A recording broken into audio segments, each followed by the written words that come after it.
परमेश्वर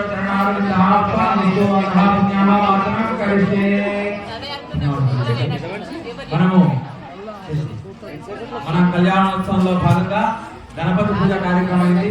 పుణ్యావాచనం చేసిన తర్వాత కళ్యాణ మహోత్సవం జరుగుతూ ఉంటుంది. ఆ కళ్యాణ మహోత్సవంలో భాగంగా శ్రీ సీతారామచంద్ర స్వామి యొక్క అనుగ్రహము, శ్రీరామ అంటేనే జై శ్రీరామ్ అంటూ ఉంటాం మనం. మొట్టమొదలు రామశబ్దము పలకాలంటే ఫస్ట్ రాముని యొక్క తత్వము తెలుసుకోవాలి. సీతాయా చరితం మహత్. రామాయణం ఎట్లా ఉంటుందంటే రాముని యొక్క ఆయనము అంటే రాముని ప్రయాణం అని చెప్తుంది. సీతాయా చరితం మహత్ అంటే సీత యొక్క చరిత్ర కూడా చెప్తుంది. రామ అంటే రెండు శబ్దాలు ఉన్నాయి ఇందులో. సీతమ్మ వారి పేరు వస్తుంది, రాముడి పేరు వస్తుంది. కాబట్టి రామశబ్దంలో ఇద్దరి యొక్క పేర్లు వస్తూ ఉంటాయి కాబట్టి దాన్ని రామాయణం అన్నారు. ఆ రామాయణ తత్వం ఏంటి? రాముడే మనకు ఎందుకు ఆదర్శంగా ఉన్నారు?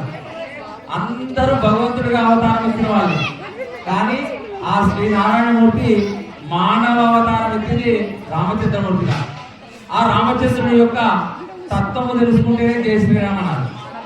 తత్వం తెలుసుకోకుండా ఏంటి తత్వం అంటే తండ్రి మాట వినాలి. ఫస్ట్ రాముని తత్వం ఏంది? తండ్రి యొక్క మాట వినాలి. ధర్మం మొట్టమొదటి. నెక్స్ట్ ధర్మం అన్నదమ్ములను సరిగ్గా చూసుకోవాలి. ఆయన రాముని తత్వం అదే. మనము రాముని తత్వం తెలుసుకోకుండా ఉండదు. అందుకే మనకు దాంపత్యంలో దంపతి వ్యవహారికంగా మనం వెస్టర్న్ కల్చర్ లేదు. బయట దేశాల లెక్క మన దేశంలో ఉండదు. ఒకసారి వివాహం చేసుకున్నామంటే చచ్చేంత వరకు ఆ భార్యను స్వీకారంగా చేసుకుంటుంటాం. చచ్చేంత వరకు ఆమె ఉంటుంది. వాళ్ళ లెక్క ఉండదు. మనం ఫస్ట్ తల్లిదండ్రులను చూసుకోవాలి. రాముని తత్వము అన్నదమ్ములను చూసుకోవాలి. రాముని తత్వము పాలన సరిగ్గా చేయడం. అందుకే రాముని ఇచ్చినటువంటి దైవమే లేదు అని శాస్త్రం చెప్తుంది. రాముడు ఆజాన్ బాబుడు అందగాడు. ఆ రాముని చూస్తూనే ఇప్పుడు రాముడు వ్యవహారికంగా ఈ ద్వాపర యుగంలో 16,000 మంది గోపికలు ఉన్నారు అంటే ఎక్కడి నుంచి వచ్చిందంటే రాముడి యొక్క త్రేతాయుగంలో 16,000 మంది ఋషులంతా కూడా రాముడు కావాలని కోరుకున్నారట. ఋషులంతా ఆ ఋషులు కోరుకోగానే మీకు ద్వాపర యుగంలో మీకు వరమిస్తా కాబట్టి మీ అందరితో నేనే ఉంటా అన్నాడు శ్రీరామచంద్రుడు. అంత అందగాడు. అలాంటి అందగాడు ఎలా ఉన్నాడు? అన్నదమ్ములతో ఎలా ఉంటానో అలా చూపించాడు, భార్యతో ఎలా ఉంటానో అలా చూపించాడు. ఒక చిన్న అనుమానంతో మాత్రమే వ్యవహారం చేశాడు, కానీ సీతను ఏనాడు వదిలిపెట్టే రాముడు. ఏనాడు వదిలిపెట్టలేదు. ఆఖరికి ఆమెను అడవిలోకి పంపించినా కానీ ఆ సీతమ్మ వారినే స్మరణ చేసినాడు. కాబట్టి రాముని తత్వము తెలుసుకోవాలి.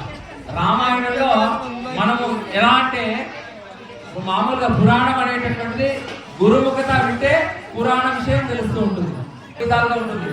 ఒకటి మామూలుగా కథల రూపంగా వచ్చేటటువంటి రామాయణం పేరు, వాల్మీకి రామాయణం పేరు. వాల్మీకి రామాయణం చదివితే మనకు అందులో ఉండేటటువంటి తత్వం బాగా తెలుస్తుంది, ఎలా ఉండాలి ఏం సంగతి. మామూలుగా కథలు అనేటటువంటిది ఏంటంటే ఒక్కొక్కరు ఒక్కొక్క మనుగడలో అంటే మనకు పురాణం ఒకటి చెప్తే అందరికి అర్థమయ్యేటటువంటి విధంగా కథలు చెప్తూ ఉంటారు. దాంట్లో కొన్ని అందులో పుట్టించినటువంటి చాలా ఉన్నాయి. దాంట్లో అవన్నీ కూడా చూసుకోవచ్చు. మూలం ఏంటంటే వాల్మీకి రామాయణం.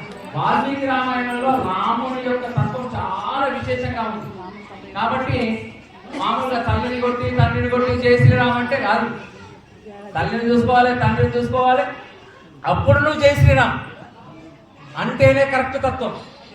కాబట్టి మన ధర్మంలో రాముడిని ఎంత అనుగ్రహంగా చూసుకుంటే వాడి ఇంటి కుటుంబం అంత మంచిగా ఉంటుంది.